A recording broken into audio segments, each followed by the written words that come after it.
Joining us is my favorite reporter from Page Six, as well as one of my favorite guests. Please welcome Oliver Coleman to the show. Hi, Ollie. Hi, thank you for that lovely introduction. You know what's so weird is I was sure that during the pandemic that the whole celebrity thing would slow down. You know what I mean? That they'd all be in, there'd be no news, but it seems like it's more than ever right now. Yeah, and it's funny, in the first couple of weeks, it really did slow down, and I was kind of thinking, oh God, people are interested in other things, and gossip is going to kind of, really take a back seat. And it was interesting. I mean, there was a couple of weeks period where, there really wasn't much else to talk about, right? Like that was all consuming. And I was surprised and pleased that after a couple of weeks, it kind of just went back to normal. People have only have so long where they're able to tolerate the, Jenners not being in their lives. It's weird because Page Six is like the place that people go to get their entertainment news. So if celebrities aren't doing anything for the first couple of weeks, what were you guys doing? How were you keeping it all going? I guess there was a lot of stuff about, what the movie studios were thinking they were going to do in terms of, there obviously wasn't going to be distribution for movies. So there was some sort of industry type stuff that people were figuring out that we were trying to follow along with. But yeah, when people were in, and then another thing, there were some great kind of celebrity moments. Oddly, you remember that crazy Imagine video that everyone was, right. Kind of Yes, all the cringy stuff. I forgot. Right. Exactly. And we were all unified by remembering that we can all hate celebrities together. That's right. Now they're back in full force. And this week you guys are covering what happened to Simon Cowell. So what happened to Simon Cowell? Yeah, this is a really scary and kind of surprising story. So he basically had a freak accident on an electric bicycle. So, this is kind of like imagine the sort of Formula One version of those, electric bikes that delivery guys ride around. Right? This is one of those, but it does like 50 miles an hour. It goes from 0 to 60 in like 10 seconds. Wow. Yeah. So he was having one of these things delivered. He was trying it out. And I guess he was caught out by the fact that these things are very, very powerful.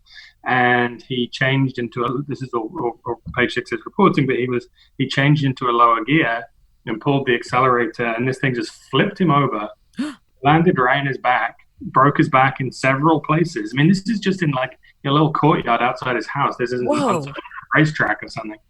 And within 12 hours or so, he was in emergency surgery for I think 6 hours. He got a plate put in his spine. What? Wow. Oh my Lord! No, it's a big deal. And our sources have said that he's lucky not to have been paralyzed by it. Apparently, the doctor said he was pretty close to severing his spinal cord. So, scary business. And this is what happens when you get older. Like you do things that you would normally do in your 20s, and then suddenly, I mean, what's Simon Cowell? He's got to be like 60 now, right? Exactly. Yeah, he's 60 years old. Yeah. Yeah. So, okay. I think, in his mind, he's still 25 and doing crazy stuff. But then your body's like, oh, no, we're 60 now. Right. Yeah. It's easy to lose track. Yeah. Yeah. And the weird thing that I thought is, I saw him trending on Twitter and Instagram. And when I went to go look to see what was trending aside from the accident, I thought it was kind of surprising that all the One Direction people, the Directioners, were like, they were happy this happened to him. They hate him. I thought that was so weird. It's like he brought you One Direction. There wouldn't be One Direction without Simon Cowell. And they were all like laughing at him. They had all these like GIFs of like somebody crashing into a wall and people laughing at them and stuff. I mean, what's with the hatred of Simon Cowell? It's only the zealotry, isn't it? Like a teen boy band fan that could produce that kind of hatred. Right? Yeah, so it's a funny thing because, as you say, you would think they would be grateful to Simon Cowell for having kind of created this band that they love.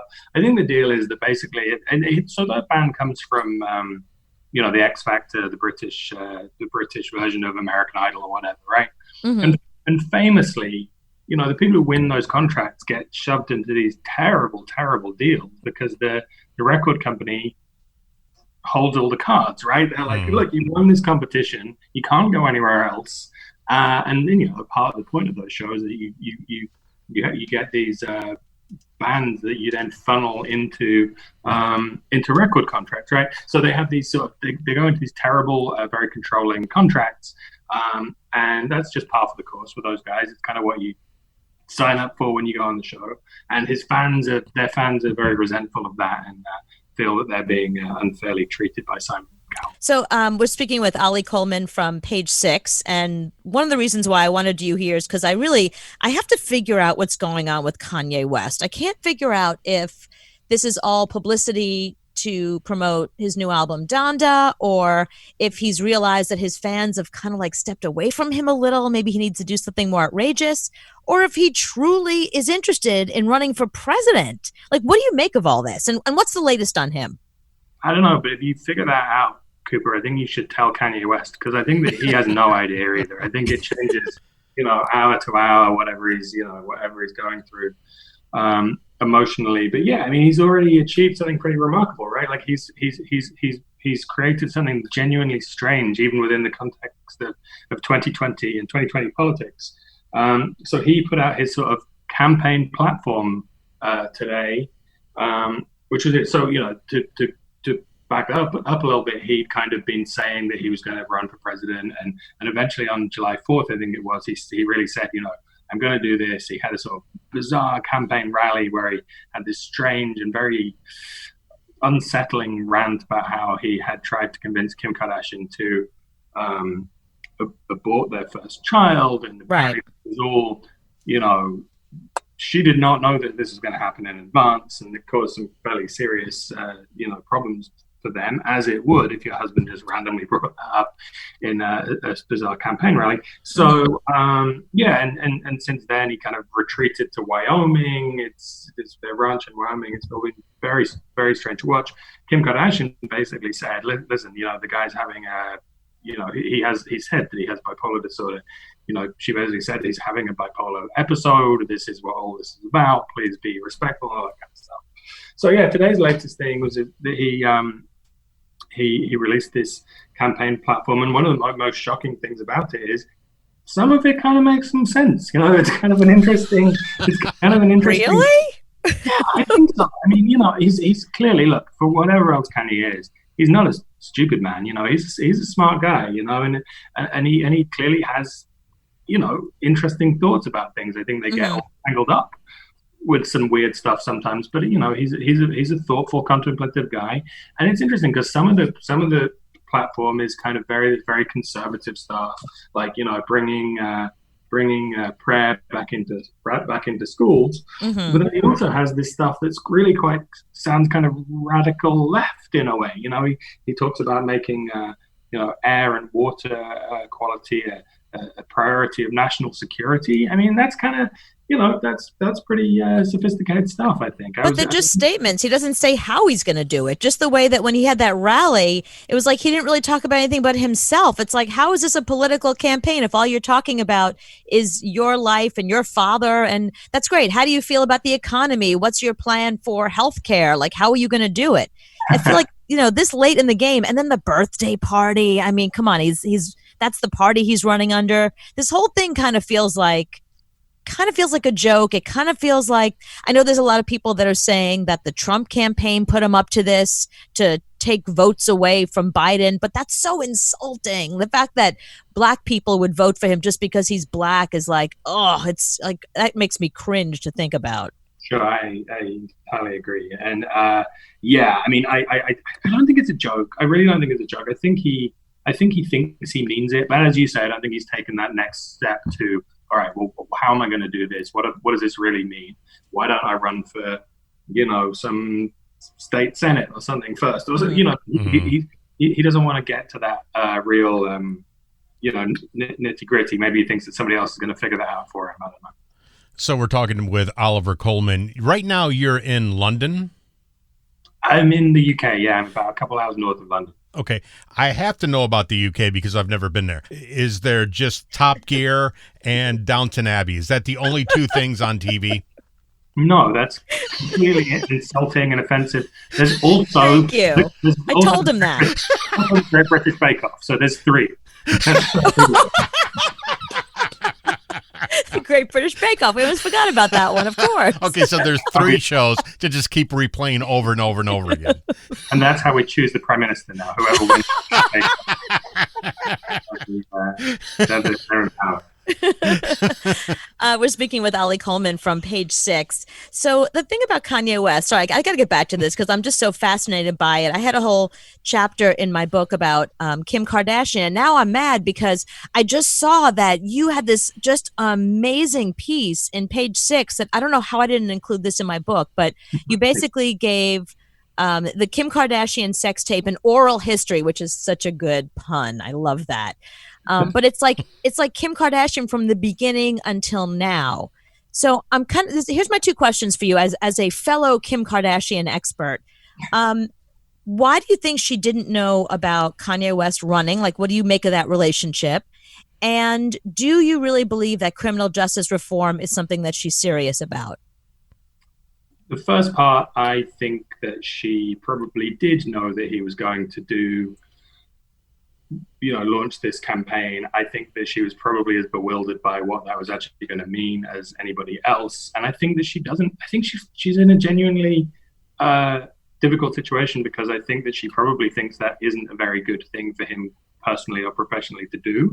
But I think that he probably doesn't have a whole lot of means for